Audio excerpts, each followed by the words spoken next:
Welcome, everybody. It's so great to see you all here.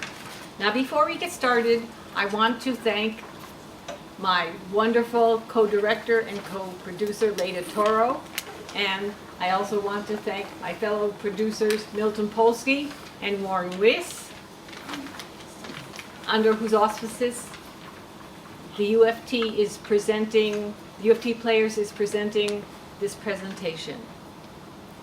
And I also want to thank Elizabeth Rosen for videotaping the show. I got the idea for the Retiree Monologues from the Vagina Monologues. And I thought to myself, why not? The Retiree Monologues. Yes, why not? Retirees have so much to say about their lives and have not had the forum, the opportunity to do so. And we are a varied lot. Take a look around, everyone. You see the rainbow motif, the banners, the colorful sweaters of the people doing the monologues? Yes, we are a rainbow of different styles, personalities, talents, and experiences. And very shortly, the performers will talk about their lives, the reality of working, leaving work and starting over, losses and gains, and learning to live in the whole new compelling world of retirement. Please, everyone, silence your cell phones and no flash photos, please, and also hold the applause until the end. Thank you. We shall begin now with Joanne.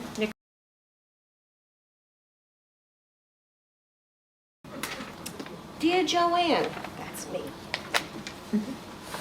I was by your side one hot summer day in July 1948 as you came kicking and screaming into this world. Not sure you wanted to stay. I was quietly next to you then, now, and always. Well, here we are, one cold day in February 2016, and you are still kicking and screaming because you've decided you want to stay. Well, now remember, I was there as you decided to retire and make your golden years glow. Well, Joanne, here's my plan for you. First of all, jump out of that cozy bed, rip off those Snoopy PJs, and stop zipping through Facebook, liking and commenting on everyone else's life. Teach a lady, make sure you get a life. Pursue the things and people who spark joy in you, who motivate and uplift you.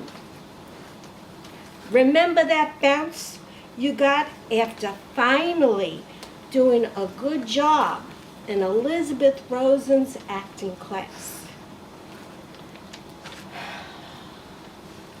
Remember the unconditional love, comfort, and licks you got from your nice neighbor's Basset Hound girl after the loss of your own little beloved Nikki. Trips with your cousins where old memories were shared and new ones made. And we're going away again next month. Second, everyone has a lesson to teach you. Those people who are like you will help you glide happily through life, but listen to the lessons from the toxic people you encounter. Psycho neighbor next door to you has helped you become Zen, despite the fact that he complains because that after a rain, your trees make mud. Okay. Without a doubt, that aunt of yours knows how to press those guilt buttons. But hey, you're not a kid anymore, and you are doing the best you can. And many times, people's unpleasant attitude is just a reflection of their own inner turmoil. Hey, you have enough of your own inner turmoil, so don't take on theirs. And in fairness, try not to transfer your own inner turmoil to others. Lastly, for the good, for the bad, never say never ever. Forrest Gump said, life is like a box of chocolates. You never know what you're going to get. Now really, isn't that exciting? Never thought you had it in you with creative ability or mechanical ability to change a toilet seat cover. After a major personal crash, never knew you had it in you to rise again and see the sun. And who knew you'd retire, yes, and live happily ever after. Well, Joanne, you have your aim. Now make sure you do it now.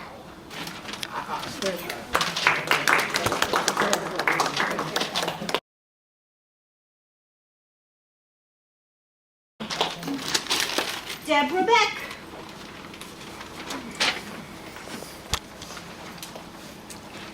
Retirement and abrupt change. I started as an elementary school art teacher for 10 years and then became a drug prevention educator counselor in Project Share in District 30, Queens. First on the elementary level and then in the middle school level. After many years, I took a sabbatical and was about to return to my program the next fall. In June, as I was preparing for a summer trip to Europe, I was told by my supervisor that she would replace me with someone half my salary and age. I had to make a quick decision. I didn't want to be forced into a position as if starting as a new teacher, as there were very few art positions available. So fortunately, I had the unusual option of taking a buyout that gave me 3 years credit to add to my prior service for the 30-year requirement, plus the ability to retire directly after my sabbatical.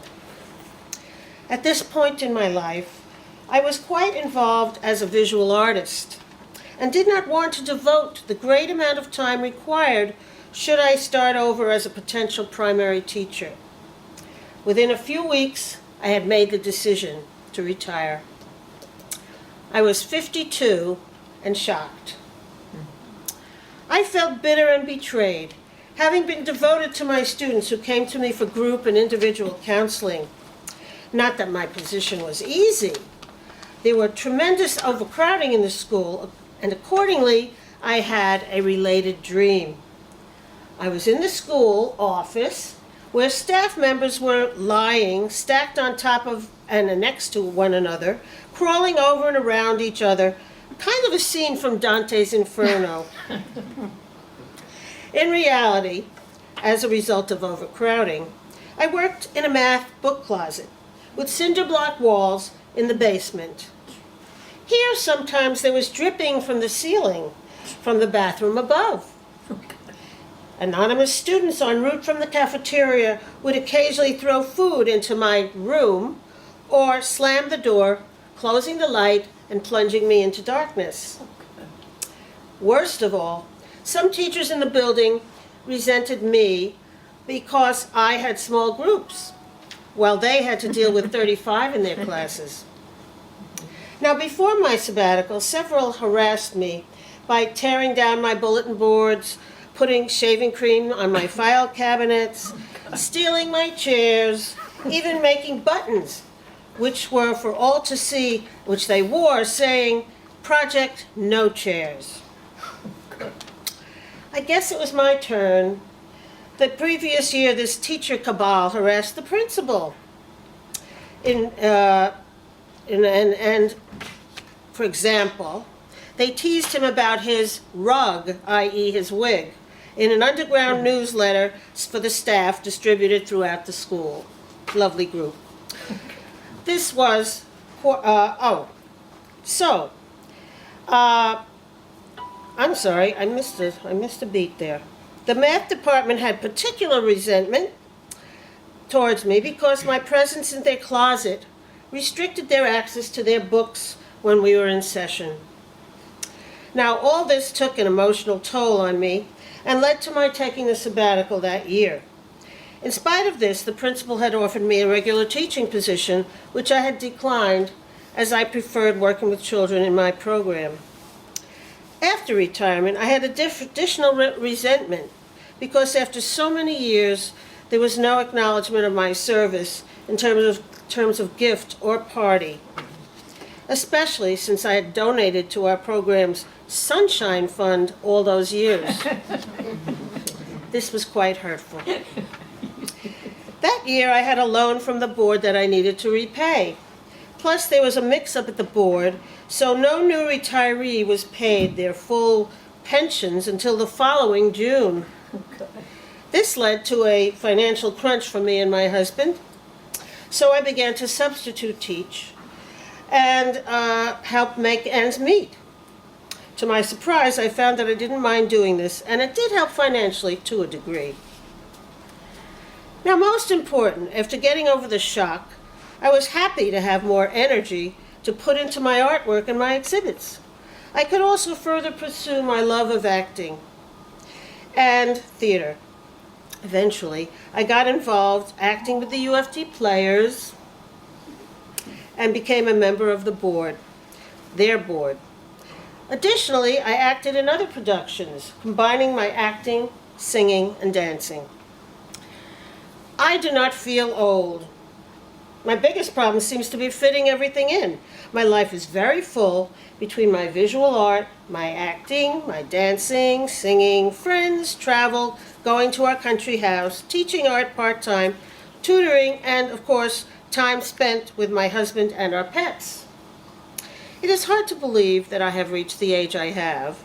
I feel blessed to be able to still take my advanced ballet classes and more. In other words, although my retirement had a rocky start, in the end, it's been a wonderful experience. Oh, lucky me. Next is Marianne Markowitz.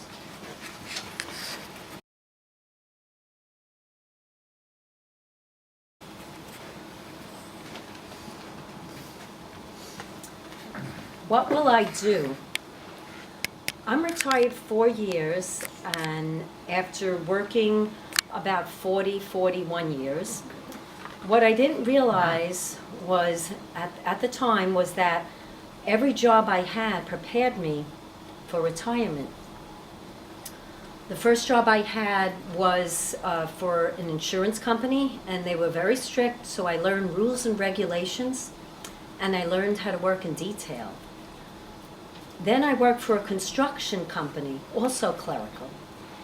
And there I learned to be treated really nicely. We had wonderful Christmas bonuses and wonderful presents at Christmas and wonderful restaurants. I was introduced to Gage and Talman in downtown Brooklyn, if you know. Then I had 3 jobs while my children were getting ready to go to school. 3 small jobs. The first one, I worked in a hospital, and what I learned there was compassion, and I learned that I had to take care of myself in order to take care of other people. Then I learned that now I know why I'm forgetting. I was fired on the next job.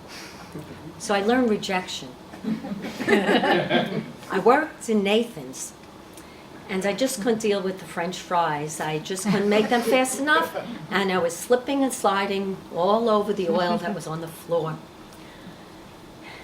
And then one night I had a dream that I was a taxi driver, and I loved doing it until something dangerous in the dream woke me up, but I still wanted to do it. So I drove for car service, which was less dangerous than a taxi driver, I felt. And there I learned to work in a non-traditional setting because I was the only woman and there was all men drivers there. And I met interesting people in interesting conversations. And I also learned how to navigate to places I never went to before. And then I worked in Macy's.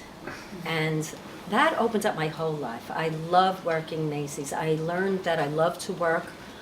I love people. I loved helping the customers.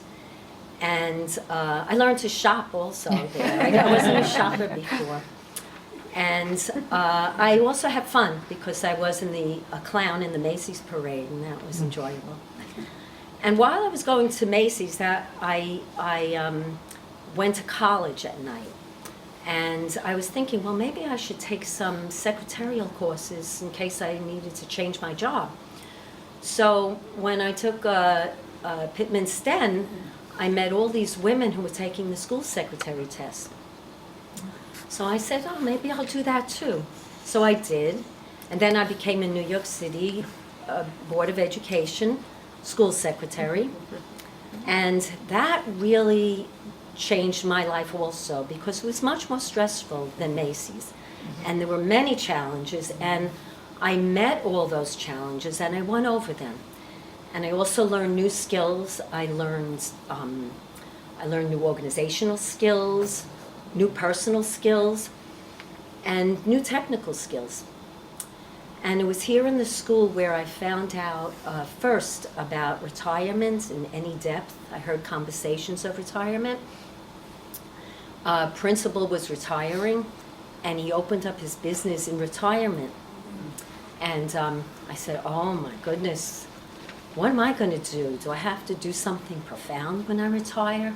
And then I just became so busy, I didn't think about it. Until later, I met some other workers in the school who, like me, gave 100% to their job, and they loved their job. Their life was their job. And I was getting like that.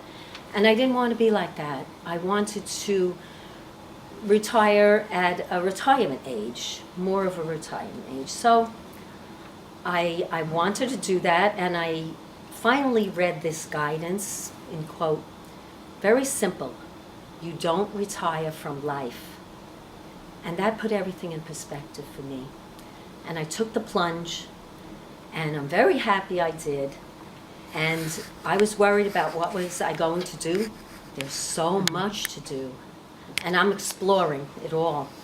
But what I like best is resting and relaxing, because I didn't do too much of that during my working years.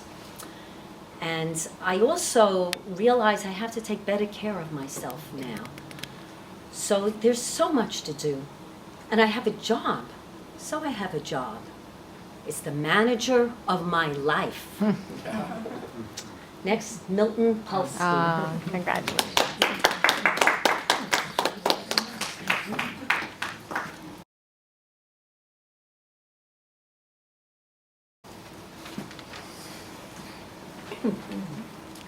The box, starting over, semi-retired. The great Russian Yiddish writer said, even not working is work.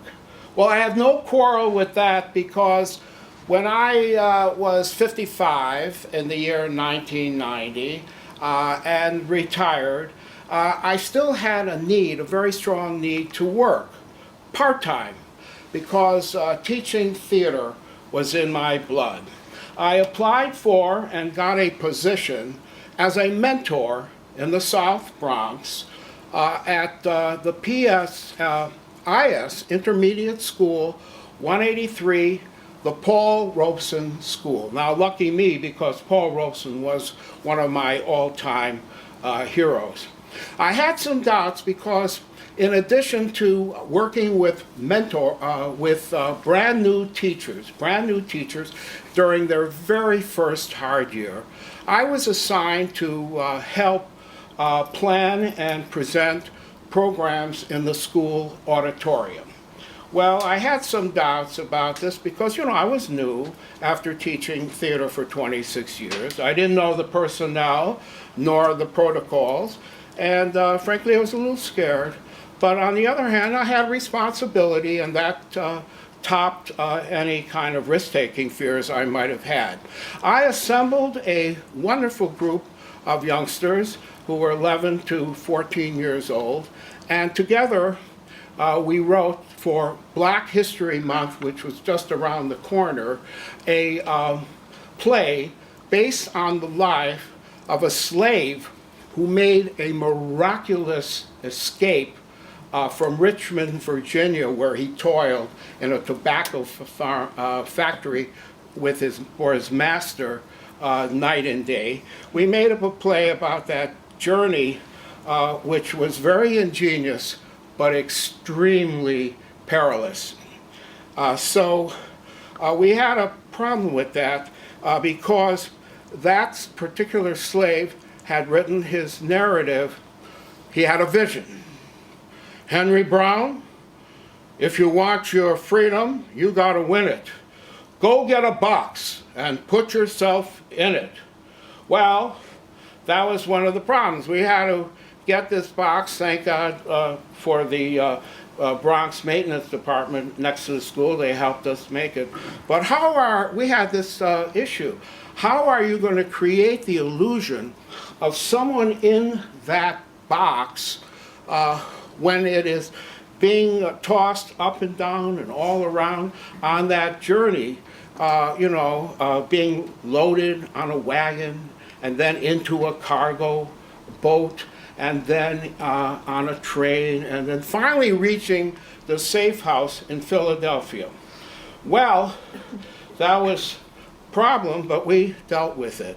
And that was when it was made, when it was constructed, one side was actually a sliding panel through which the boy playing Henry Brown could go right through it and find a little opening in the curtain and hide behind the curtain waiting for the next cue. Well, the day of the show arrived, and we had another problem, which was more frightening than the one before, which we dealt with as a challenge.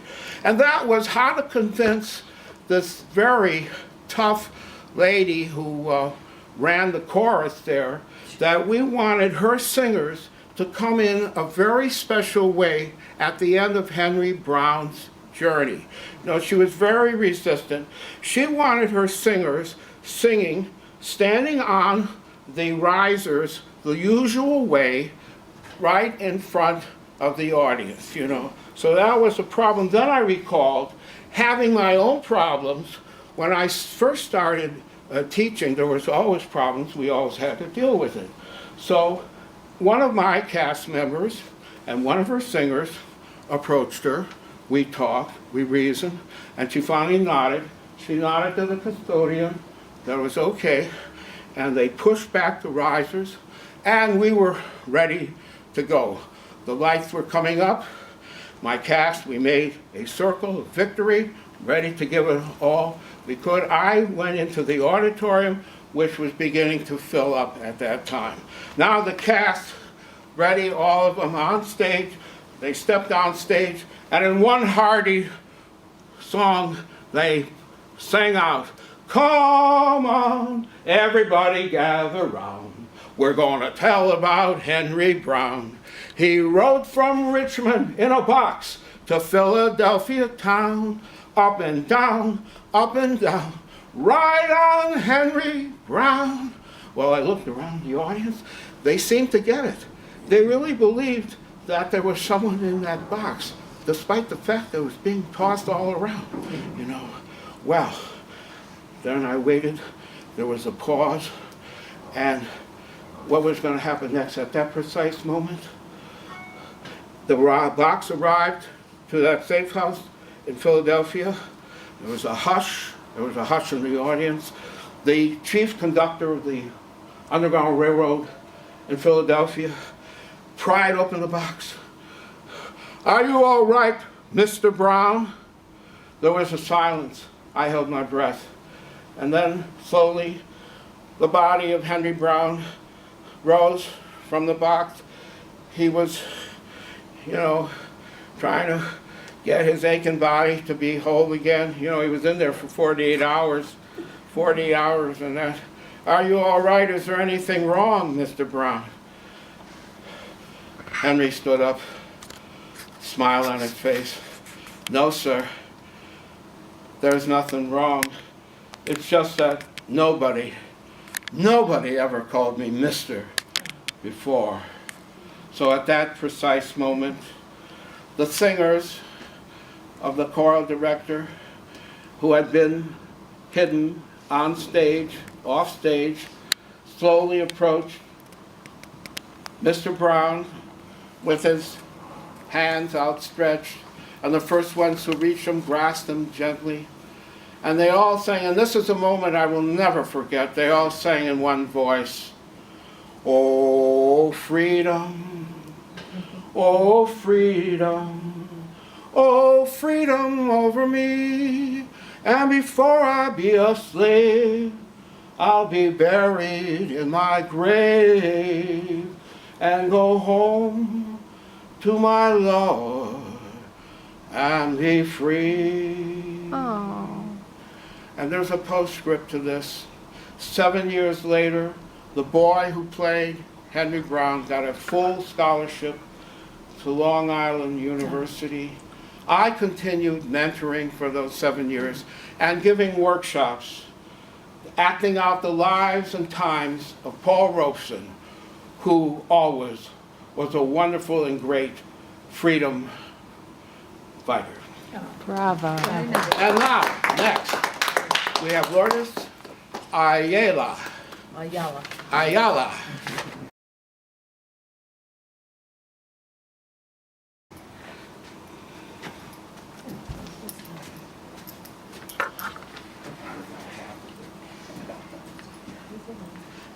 Playing dominoes, singing old Spanish songs, polishing her nails. These are some of the things I miss since she passed. My mom died at 90 years old on June 21st, 2015, a date I shall never forget. I was in Salamanca, Spain, when I got the call from my son. He never calls, unless he's in trouble or there's an emergency. Mom, I have bad news to tell you, he says. My mind goes crazy. He had an accident, the house caught fire. Then he says, Grandma just passed. I don't know what to say. I just start bawling and I'm in a public place, in an outdoor restaurant in Plaza Mayor of Salamanca, and I feel that all eyes are on me. She died peacefully. If there was a contract, I would willingly sign and pay to go the way she did. She ate the previous evening, went to sleep, and never woke up. She wasn't bedridden, and our last words were, Mami, no te olvides de comer. Mami, don't forget to eat. And I love you, Mom. To which she answered, Si, mija, I love you too. I treasure so many memories of her. I remember once I showed her this picture of when she was young, and I asked her, Mom, how come I didn't come out as beautiful as you? And she replies, Eso se lo debes a tu padre. You owe that to your father. Which I think was such a clever answer. As I get older, I do look more and more like her physically. But personality-wise, I am so much like her because she was quite a character. I didn't realize that she was a stage mom. I remember one time in Teatro Yati, International Arts Theater Institute, I was in a play, and there was this reporter who was looking at the pictures posted on the wall for him to take for his theater review. And my mom says to him, Escoja esta que mi nena ya está bien linda. Choose that one. Because here my daughter came out so pretty. I was so embarrassed. I thought, Tierra, trágame. Earth, swallow me. But you know what? He took that picture. I also remember once I brought a boyfriend for her to meet.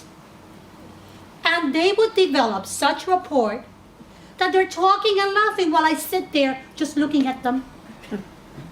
She was very friendly, very outgoing, and also very lucky. The lucky part I didn't quite inherit. She would play the numbers, el numerito, you know, the illegal ones. Only, like a quarter or two, small amounts. But she always win. She would always win. And when we went to the Italian festival of San Genaro, she came home with prizes. I now have her ashes. I am going with my hubby to scatter them in the Caribbean Sea. And some of the places we spent time together. I'm going to La Isla del Encanto, the island of enchantment, as my final tribute to her. And now we have Lolly Yackerman.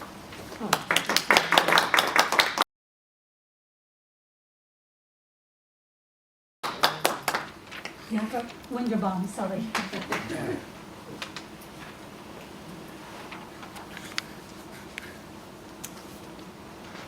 Oh, freedom.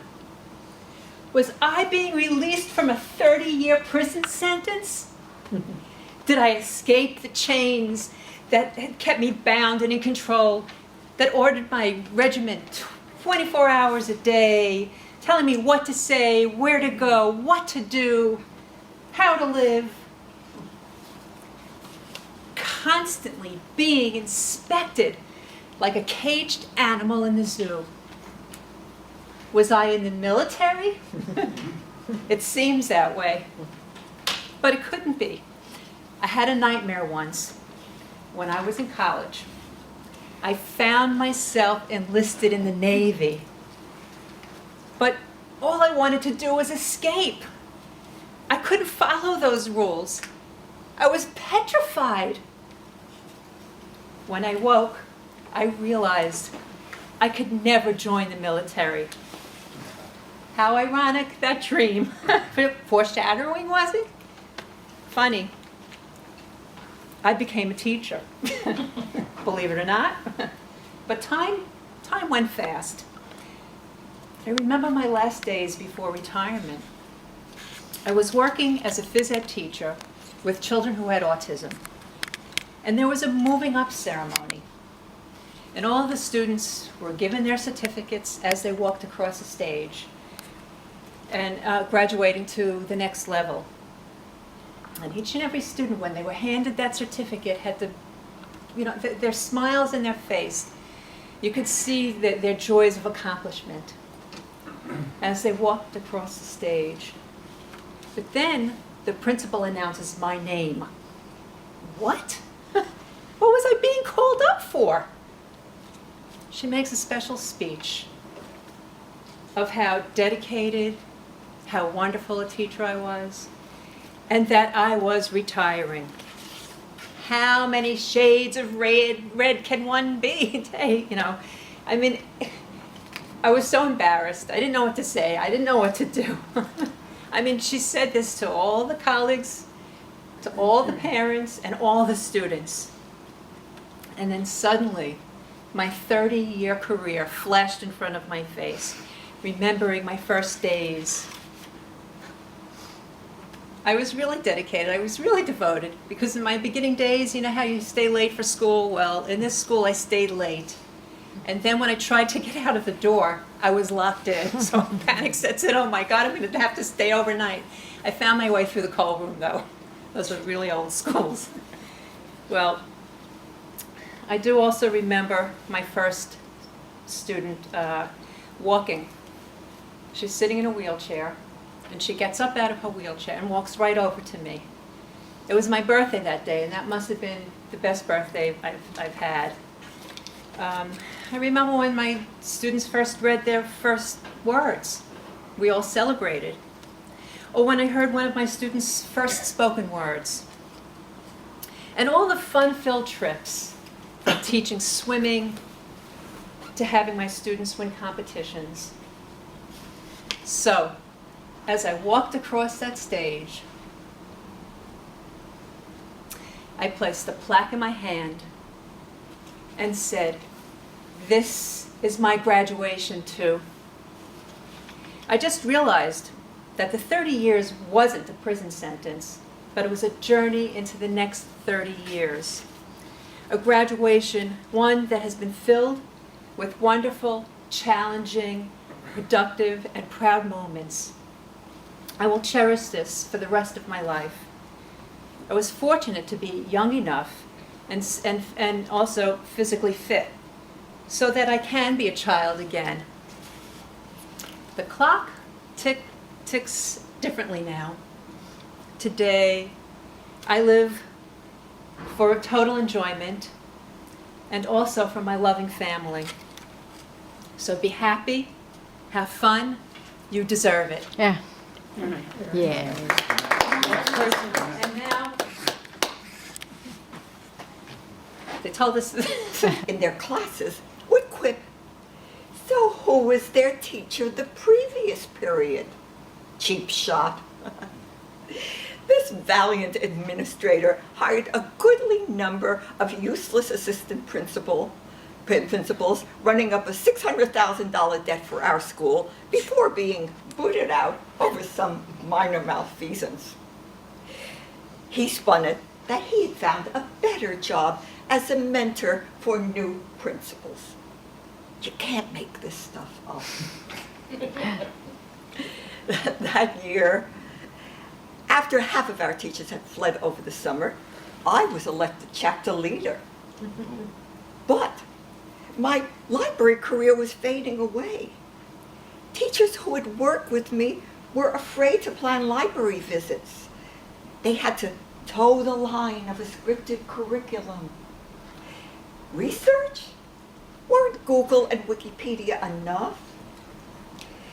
Well, my committed readers still came, but they really didn't need me. So I pondered retirement. I pondered and pondered. Visions of long leisurely runs and gym workouts ran through my head. But would it be enough? I put in my papers. Once again, leaving a dysfunctional relationship for the unknown.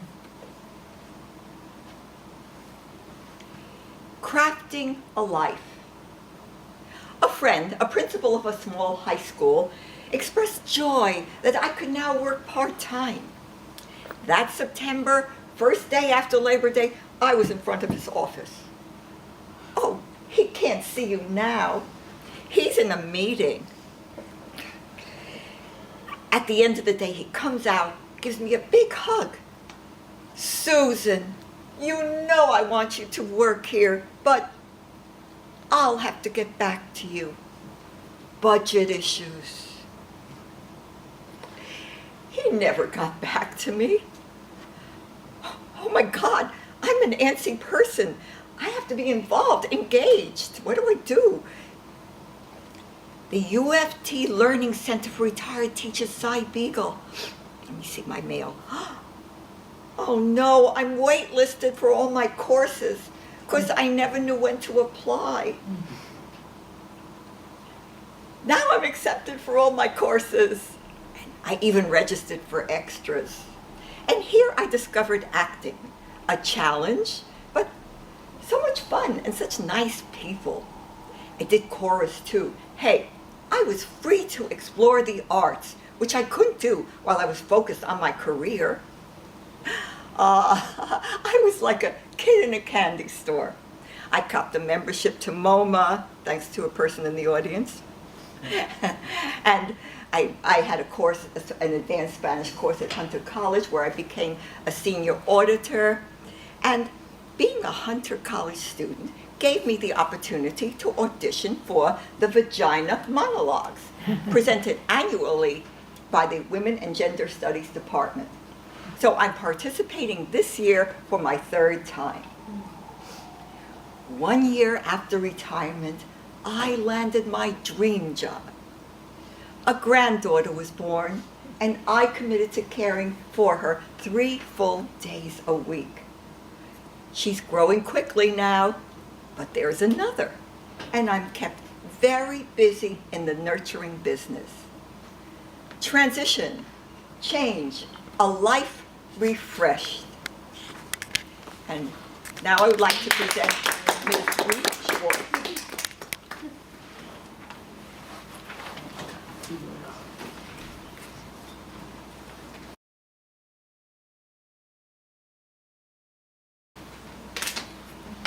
Shades of gray. Let me share a secret with all of you. I never liked summer vacations as a child, student, teacher, and even as a retiree. I taught on all 3 levels and was a junior high school guidance counselor, and also worked at Central for the high school division. I took that job because I could walk to work. However, I'm sorry.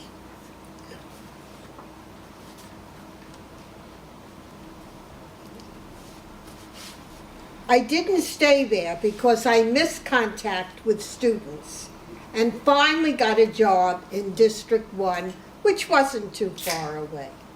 I worked for 37 years and I retired when I reached that magical number when you make more not working than working. I knew it would be hard because I wasn't good with free time. I also wanted to be a star, and I was. I was the teacher, and I was on center stage. Another plan was to get married to a rich man and never have to work again. And as most of you know, that didn't happen either. I had thousands of children, hundreds of colleagues during my career. I even knew the names of all my students then, except for the Chinese bilingual. It's a good thing I was young then. Now I am a little older. What's your name, my friend?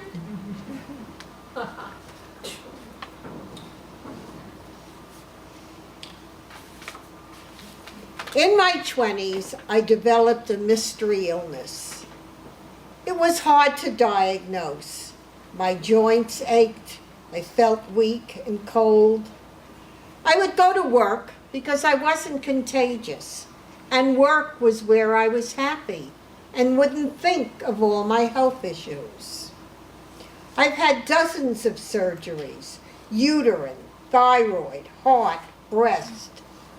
I even have had seizures, strokes. I have breast cancer now.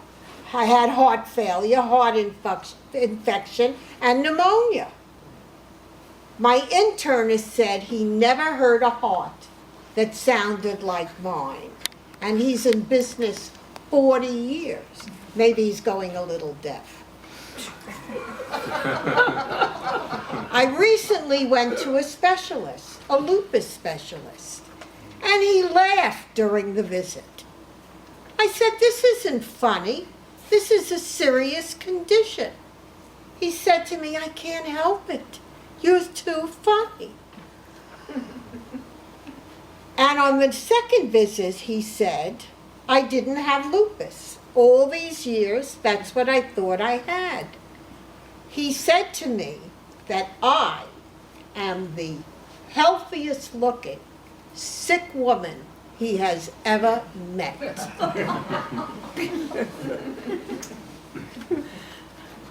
I, however, had wanted to be a poster child for the disease. And now that couldn't happen either, because I didn't have the disease. My resume lists all the medicines I take. because I thought I could get a job on a commercial because I'm a real sick person. It didn't work either. I love getting older and turning gray.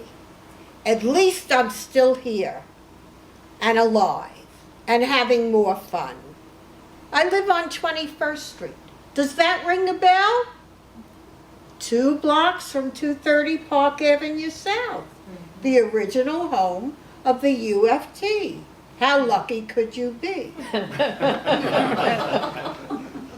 I remember seeing Cy Beagle in all the UFT papers when I was working, and I was ready for my first class, which was 9/11/2001.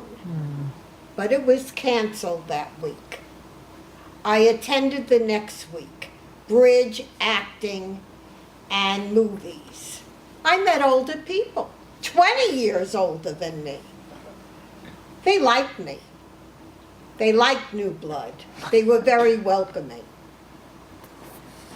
I even invited some of them to my 60th birthday party. And believe me, they were the life of the party. I heard about senior centers, senior camp, and bridge courses. So I had new things to do. Most doctors find me remarkable. I tell them about my belly dancing, my Bollywood dancing, my improv, and my canasta, bridge, and mahjong, and they think it's great. However, I tell the doctors that they shouldn't charge me. I'm so entertaining. But no one has done that yet. Then the UFT moved downtown, and I traveled with my older friends, and they all got seats on the train. I didn't.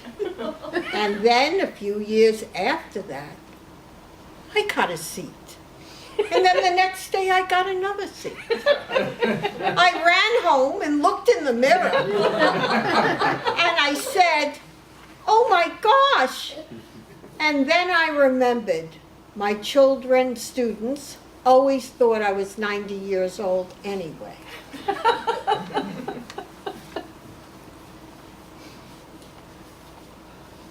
I want to thank you, Mrs. Calabash. I mean, Cy Beagle, wherever you are.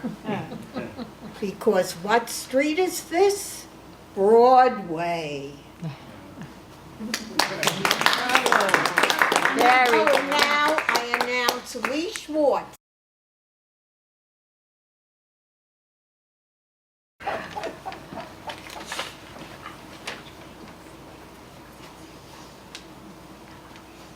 St. Francis of Avenue D.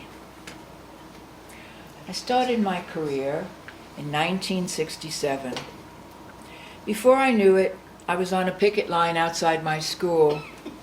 They were throwing raw eggs at us, and it was the Ocean Hill-Brownsville racial fight for local school control. Lots of drama, surprise, turbulence, firecrackers. I didn't realize it at the time, but this would encompass the way my whole career went. But nothing could prepare me for the year I was accessed. It was the nadir of the economic turndown in New York in the 1970s. The city government had pulled a lot of programs and fired a lot of people. I was a fairly new hire. So I was removed from my home school at PS 19 on 1st Avenue and 12th Street and sent to Avenue D and East 4th Street. At this time, the Alphabet City, as it was called, Avenues A, B, C, and D, looked like current-day Kabul, all rubble and bombed-out buildings. The drug trade and poverty had destroyed these neighborhoods beyond recognition. I broke out in a rash. My hair fell out, having to travel to this hovel of hopelessness every day. I was the fourth grade teacher this class had had, and boy did they try all their tricks on me. Their circus acts, their noise parades, their cuckoo's nest tactics. When I looked across the hallway into the 6th grade classroom, there was a boy peeing in front of the room. But somehow I connected with my new class, and we were attempting to set order out of chaos and learning out of anarchy. Every kid had a horror story. They had drugs in their family, jail, abuse, violence, noise, fear, sexual assault, and fire. Francis's story was fire. She was a skinny little girl with sallow eyes and brown skin. Her family had lost their apartment due to a fire the week before. They'd lost their home, belongings, and their dog disappeared. Francis's shyness and misfortune pierced my heart, and I wanted to make her feel safe and trust that the classroom could be escape from her crazy world. Francis responded to my reaching out, and one day I asked if she wanted to spend some time during lunch hour together. She was excited, and we left school after she finished her lunch tray. As we walked down the street of garbage and broken glass, I remembered that I needed to make a phone call. This was before the days of cell phones. There was this old phone booth on the block, and we giggled and squeezed into this dusty little phone booth, and I took out my dime, put it in the top little circle, and it jingled all the way down, and I'm listening. Ring, ring, ring, ring, ring, ring. Oh. Francis, nobody's there. I hung up, and I was just about to swing the phone booth door open when I remembered I forgot my dime. So I reached into the cold little circle at the bottom, and no dime. No dime. Francis, did you see my dime? No. Francis, did you take my dime? No. So I realized at this time she had taken my dime with the slyness of a pro. So I had to return from being friend back to being teacher. I told Francis I liked her and wanted to spend more time with her, but that we would have to grow trust between us. She looked down at the ground in the Hispanic body language of shame. The next day at recess, Francis came over to me and balanced a dime on her index finger, admitting, "When you weren't looking, I took the dime and hid it under my tongue." She dropped the dime into my hand. There was silence. I thought of this whole world of street smarts and survival I did not know. At 9, Francis knew it all. I thanked her for her honesty and felt closer to her than ever. What else did she know about getting by in this barren, scary place, where my body was falling apart just from spending 6 hours a day? I knew that I couldn't protect her, never overcome the lessons of her environment. I thought about how it was growing up in my family, and how I could have used some of Francis's tactics with my father. He was larger than life and louder than East 4th Street. He liked to play games and circus tricks, and he could rip a phone booth in half. He could play card tricks. He liked to tell long, long stories. But when he came home and the door opened, my body would stiffen up. If he'd had a good day, everything was fine. But if he had a bad day, I wondered who would be the target of his rage. Sometimes he would throw things.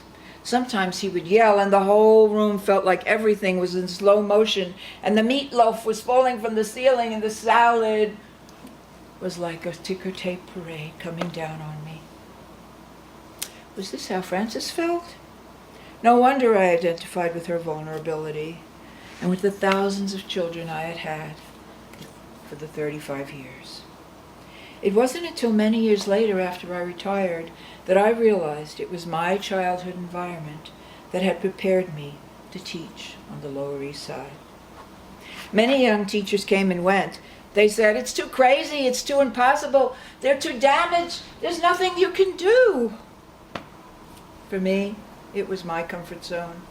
The screaming, the crayons flying, the bodies walking all over. This was home. And I was here to make order out of chaos and calmness out of anarchy. Frances and I did what we could to survive. It's been 13 years since I retired, and I'm happy to say I'm not seeking any more overstimulating environments. Although I love the theater to perform and attend, I like to take a quiet seat in the dark. I like quiet streets, restaurants, libraries, and walking trails. I realize I don't need to be under siege anymore. I can come out and be safe. Like Frances felt with me, I can be with the universe. And now our next to last reader, Ken Sullivan.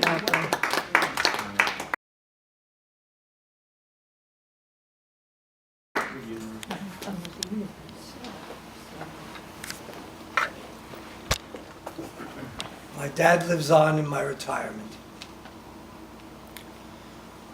I was working as a speech-language therapist in Harlem and also coaching basketball, soccer, and teaching chess. And things were changing in the school system, or at my school. Computers everywhere, testing constantly. And relationships that I had built up over the years with parents, administration, other teachers, as well as the students, were starting to break down.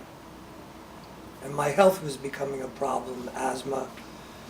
And I started to think about retirement. Retirement, I would be able to start my day at my own time, read the papers, take it easy. Well, I did decide to retire. And I was able to meet with friends and do some exercise. And all of a sudden, after I retired, I realized that at the same age, my dad had retired but died right away.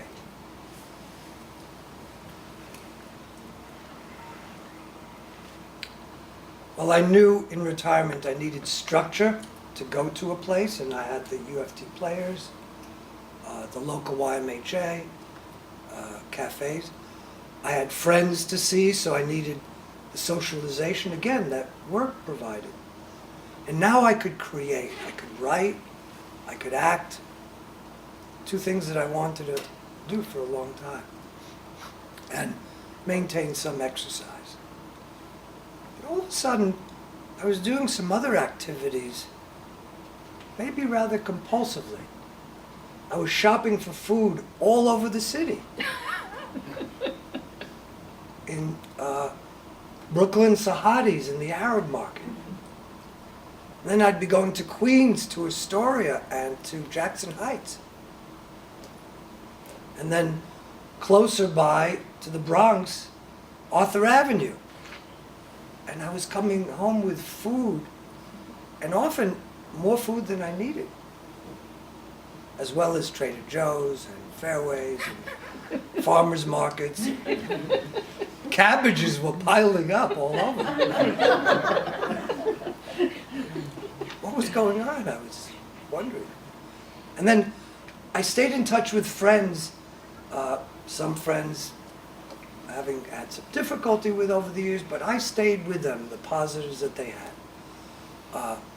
Some who were hoarders, or Parkinson's disease, or someone who was arguing about a piece of furniture that they got from Bob's Furniture, and there was a scratch on it, and he was arguing over the scratch,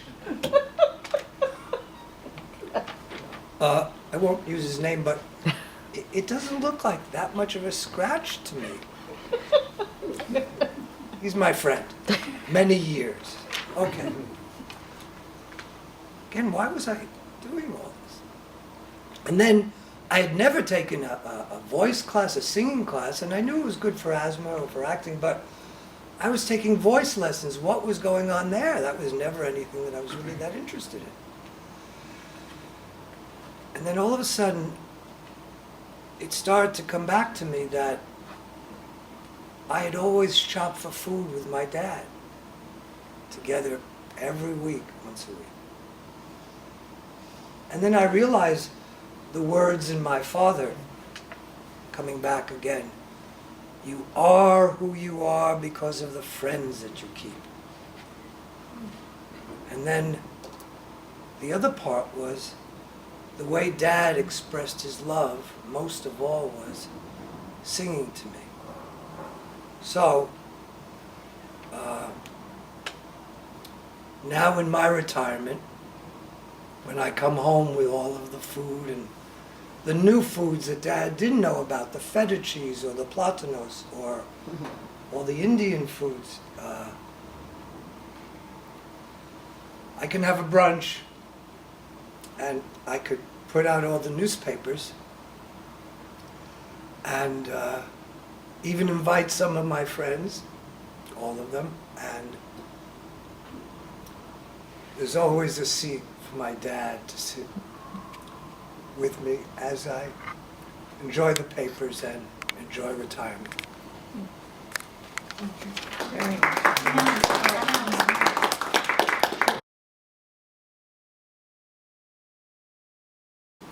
Retirement, pre and post. 30 years I worked to reach the point where I'd no longer teach. Don't get me wrong, I loved my work. The salary, a lovely perk. Not that I would have taught for free, but teaching proved who I could be. My students were in junior high, a challenge. People asked me why I chose that age group, but in fact, I loved supplying what they lacked. Vocabulary, skills for writing, poems and novels, so exciting. Grammar too, to build up smarts. My subject, yes, was language arts. Alas though, other tasks appeared and with my teaching interfered. Parent meetings, training days, portfolios, not just a phase. Smart boards, test preps, lesson plans. We, the old school, weren't fans. Add to that a long commute with work brought home and absolute exhaustion, which got worse with age. The time had come to leave the stage. And so I tossed my towel in. Retirement would thus begin. That happened in 2008, so let me bring you up to date. I haven't missed my job one bit. Retirement's a perfect fit. What takes the place of my career? I read, I walk, I volunteer. And classes at the UFT have been a godsend helping me. I've learned to quilt and learned to bead, both skills who knew I'd ever need. My home is filled with things I've made, all proudly mounted or displayed. I've also found the time to write a poem a day, such pure delight. I post them on a blog to share, and readers know to find me there. I've caught up too on films and plays, and do the crossword with hoorays. The players of the UFT have also helped inspire me. They've let my words jump from the page to actors' mouths up on the stage. And once a year, I pen a play, in rhyme, of course, for that's my way. With time to spare, I also try to travel, never in July or August, like in working days, when crowds would clog the cool cafes. By car or plane or river cruise, I've much improved those classroom views. But best of all, like heaven's manna, I've become a busy nana. Henry brings me much more joy than possible from one small boy. And now his sisters joined the team, a duo that's a nana's dream. So if retiring, don't think twice. Here's a bit of my advice. Take the plunge, but first be sure escaping's not your only lure. Find one new thing you'd like to try and see how fast the time will fly. You may just find surprises lurk when you no longer go to work. And once you hone your newfound skills, providing smiles and maybe thrills, you'll greet each morning with the thought that all the years you toiled and taught were worth the effort they required, just so you could be retired.